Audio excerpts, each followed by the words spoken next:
Hello all வணக்கம். பைத்தானோட first introduction video இது.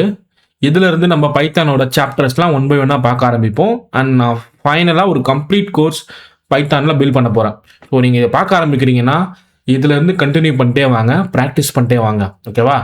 Any guidance I will support. Python படிக்கிறதுக்கு முன்னாடி ப்ரோக்ராமிங் லாங்குவேஜ்னா என்னன்ற அடிப்படை புரிதல் இருக்கணும். இப்போது நான் ஒரு மனுஷன், எனக்கு இங்கிலீஷ் தான் தெரியும், சரியா? ஆனால் சிஸ்டம்க்கு பார்த்தீங்கன்னா அதில் ஃபீட் பண்ணுது. அது ஒரு சாதாரண ஒரு சிஸ்டம், மிஷின், மைக்ரோ ப்ராசஸர் இருக்கும் உள்ள, ஓகேவா? பவர் பேட்டரி இருக்கும், பேசிக் மிஷின்ஸ் தான் அதுக்குள்ளே இருக்குது. ஆனால் அதுக்கு ஃபீடான இன்ஃபர்மேஷன் டேட்டா என்னன்னா ஜீரோஸ் அண்ட் ஒன். நல்லா ஞாபகம் வச்சுக்க, எனக்கு இங்கிலீஷ் தெரியும், மிஷினுக்கு ஜீரோஸ் அண்ட் ஒன் தான் தெரியும், ஓகேவா? ஆனால் நான் மிஷின் கிட்ட ஒரு வேலையை சொல்லி அது எனக்காக அந்த வேலையை பண்ணி அவுட்புட்டில் காமிக்கணும். கரெக்டா? ஸோ இங்கே தான் ப்ரோக்ராமிங் லாங்குவேஜ் வந்தது, சரியா? அது நிறைய லாங்குவேஜ் இருக்குது, Python, Java, C plus plus, JavaScript etcetera. There are lot of programming language. நம்ம இதில் படிக்க போகிறது பைத்தான் தான்.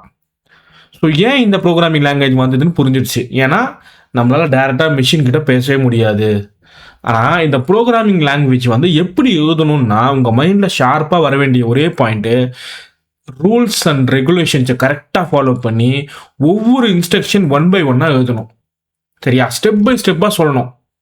இதுக்கு நான் ஒரு சிம்பிள் எக்ஸாம்பிள் சொல்கிறேன். எந்திரன் படத்தில் சிட்டி ரோபோ கிட்ட டிவியை போடுன்னுவாங்க. ஆனால் அந்த ரோபோ என்ன பண்ண தெரியுமா? டிவியை தூக்கி கீழே போட்டுரும். அதுதான் டிஃப்ரென்ஸ். அப்போ அதுலேயே ரஜினி என்ன சொல்லியிருப்பாரு, இன்ஸ்ட்ரக்ஷன்ஸ் ஒன் பை ஒன்னாக கொடுக்கணும், அப்போ தான் அதை அப்படியே ஒன் பை ஒன்னாக ஃபாலோ பண்ணுவாங்க. ஸோ ப்ரோக்ராமிங் லாங்குவேஜ் படிக்க போகிறோம், புரிஞ்சிடுச்சு? அந்த ப்ரோக்ராமிங் லாங்குவேஜ் நம்ம எழுத போகிறது இன்ஸ்ட்ரக்ஷன் வைஸ் பிரித்து எழுத, டீட்டெயில்டாக எழுத போகிறோம். ஓகே, இதோட டெஃபினேஷன் இப்போ பார்ப்போம். Programming language set of rules and symbols that we use to communicate instructions to a computer so that it performs specific task. So நம்ம இன்ஸ்ட்ரக்ஷன்ஸாக எழுத போகிறோம். Point 1 clear. அடுத்தது சின்டெக்ஸ்னா என்ன? சரி பாஸ், நான் ப்ரோக்ராமிங் லாங்குவேஜ் படிக்கிறேன், இப்போ நான் அடுத்து என்ன பண்ணணும்? நீங்கள் சின்டெக்ஸை ஃபாலோ பண்ணணும். ஏதாவது ஒரு லாங்குவேஜ் நம்ம கற்றுக்கணும்னா அதில் பேசிக்ஸை ஃபாலோ பண்ணணும்ல. உதாரணத்துக்கு இங்கிலீஷில் நம்ம கிராமர் ஒழுங்காக படிக்கணும், கரெக்டாக 4 பேர் கம்யூனிகேட் பண்ணோம்னா கிராமர் நமக்கு தெரிஞ்சிருக்கணும். அதே தான் ப்ரோக்ராமிங் லாங்குவேஜும். சின்டெக்ஸ் தான் இங்கே கிராமர்னு சொல்கிறோம். Syntax is the grammar of a programming language that tell us how to write valid and understandable code.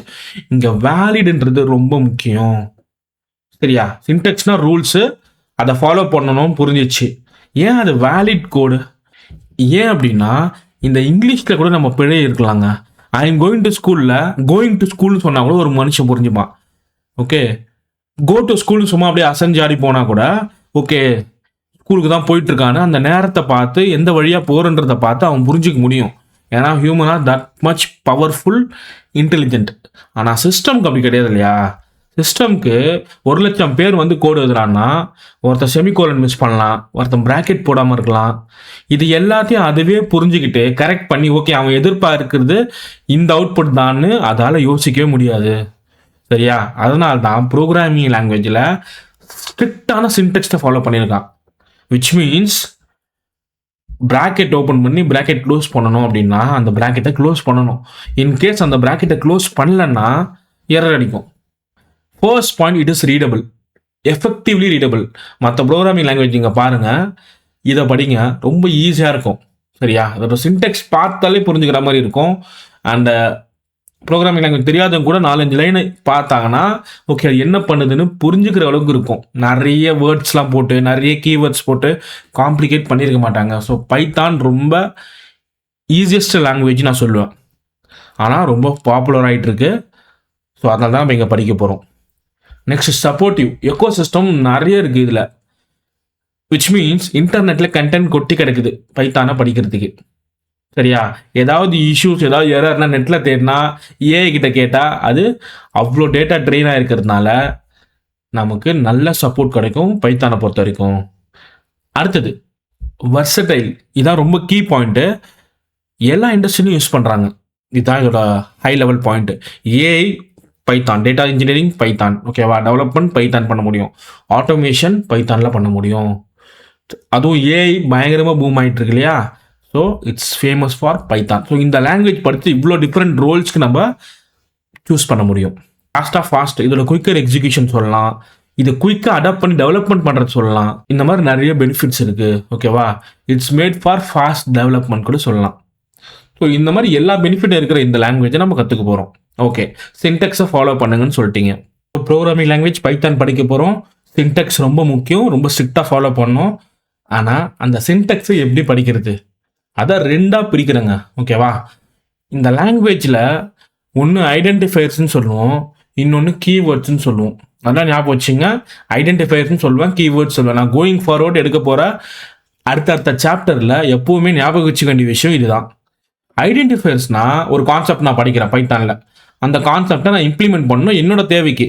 அப்போ என்னோட தேவைக்கு ஏற்ற மாதிரி அந்த கான்செப்ட்டுக்கு நான் ஒரு நேம் கொடுக்குறேன்னு வச்சுங்களேன், அதுதான் ஐடென்டிஃபயர்ஸ். எங்கெங்கெல்லாம் இந்த மாதிரி கான்செப்ட் நம்ம படிக்கும்போது அதுக்கு நம்மளே ஒரு நேமை கொடுத்துக்க முடியும்னு வருதோ அதெல்லாம் ஐடென்டிஃபயர்ஸ், அது பிரச்சனை இல்லை. ஓகேவா, ஆனால் கீவேர்ட்ஸ்னு ஒன்று சொல்லுவோம், இதெல்லாம் ரிசர்வ்டு வேர்ட்ஸ். தம்பி இந்த வார்த்தையை இதுதான் பயன்படுத்தணும்னு சொல்லுவாங்க, நீங்கள் அதை கண்ணை மூடிக்கிட்டு பயன்படுத்தணும் அந்த கான்செப்ட்டுக்கு. ஸோ ஒரு கான்செப்ட் எக்ஸ்பிளைன் பண்ணுறேன்னா இந்த வார்த்தை கீவேர்டு, இந்த வார்த்தை ஐடென்டிஃபயர், இது எங்கே வேணால் நீங்கள் மாற்றிக்கலாம். அப்படின்னா நீங்கள் கீவேர்டை மாற்றவே கூடாது, ஐடென்டிஃபயர்ஸை நீங்கள் மாற்றிக்கலாம். இவ்வளோதான். இதை பேஸாக வச்சுட்டு தான் சின்டெக்ஸே இருக்குது. Identifiers are names you create, keywords are predefined by Python for special meaning.